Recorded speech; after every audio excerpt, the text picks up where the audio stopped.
Boar is a 2017 creature feature directed by gruesome.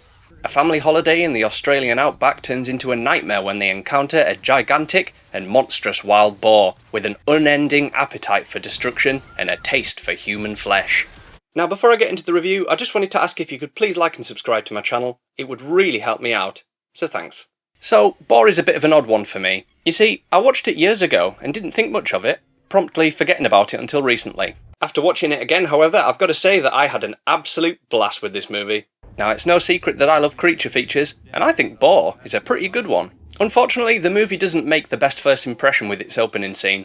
The scene itself isn't the problem, it's fine. It's the really abrupt and jarring transition to the title card which was weird. Sadly, this won't be the last we see of awkward editing, but it's not a big deal in the grand scheme of things. We get introduced to a few characters, namely Ken, wahey, played by the always excellent John Jarratt. We also meet the family, who will mostly be the main focus. I found some of the dialogue a bit crude here, particularly from the character Robert. Some of the things he says in front of his girlfriend's parents made me think, bloody hell, he must have known them all for years to get away with that shit. But no, they've only been together a few months. So he's a bit of a cocky knobhead then. Gotcha. Bill Moseley is fine as the father of the family, but it's Nathan Jones's Uncle Bernie who steals the show. As soon as I saw the guy, I was like, where do I know this guy from? He looks awfully familiar. Then I realised, oh yeah, he's the big guy Brad Pitt fights at the beginning of Troy. Being an absolute mountain of a man, Jones has a lot of fun intimidating Robert, which pleased me greatly. But surprisingly, the character isn't just a one-note brute. In fact, he's really big-hearted, loyal, and a friendly fella. His introduction really made me laugh, as he was literally feeding a bunch of lambs, which was so adorable. Also, the bit where he sings to himself in the car was fucking brilliant. If there was ever anyone you'd want on your side while fighting a giant man-eating pig, it's Bernie. Speaking of the pig, man, this thing is a real monster. And for the most part, it's pretty damn scary.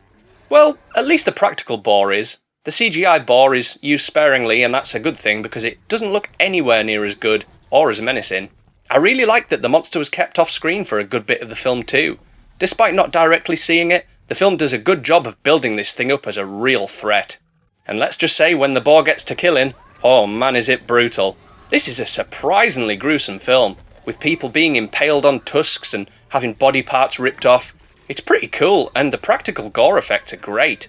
Although, I have no idea how the girl who got impaled through the mouth and then chewed up by the pig survived as long as she did. Yeah, that's horror movie logic for you, I guess. So yeah, as the film progresses, more and more people fall victim to the boar's rampage until it encounters the family and Bernie gets involved.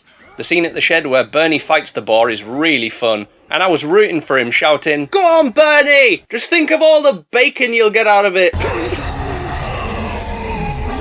I am going to spoil the end of the film here, so if you'd prefer to avoid the spoilers, then skip to the timestamp down below.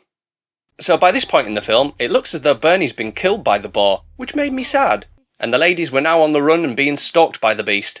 Considering they spent the last few scenes doing nothing but screaming and crying, I was pleased to see them team up with Ken's daughter to kick the boar's ass at the end. They'd each lost loved ones to the monster, so it was good that they got the satisfaction of ending the boar's reign of terror. I was also really happy to see that Bernie and the kid survived at the end too. The last shot of the film does provide us with an unexpected twist, however. As the survivors drive away, we see another giant boar emerge from the darkness, before the film again abruptly and jarringly cuts to the credits. I don't know why they decided to bookend the film with poor editing decisions, but hey-ho. And that's the end of spoilers, so welcome back if you skipped ahead. So, was there anything else that I didn't like about Boar? Well, yeah, I guess there was a couple of things. There's a scene with Ken and his mate Blue in which the dialogue felt very off in a kind of unscripted sort of way. I don't know if it was ad-libbed, but it definitely felt like it. And as mentioned before, the few scenes where the CGI boar is used during the daytime look fairly poor. Things like this did stick out to me as a bit naff, but honestly they didn't distract from my enjoyment very much. Overall, I think Boar is a really solid creature feature. It's not perfect by any means, but it's got a lot going for it. From likeable characters to a great practical creature and some pretty gnarly gore effects. It's currently on Prime Video in the UK, so if you're in the mood for a gory monster movie, I have no trouble recommending this one. It's anything but a bore. So, Boar, what did you think of it? Did you like it? Did you love it? Let me know in the comments below, and if you could please like and subscribe to my channel, it would make me very happy. But above all else, thanks for watching.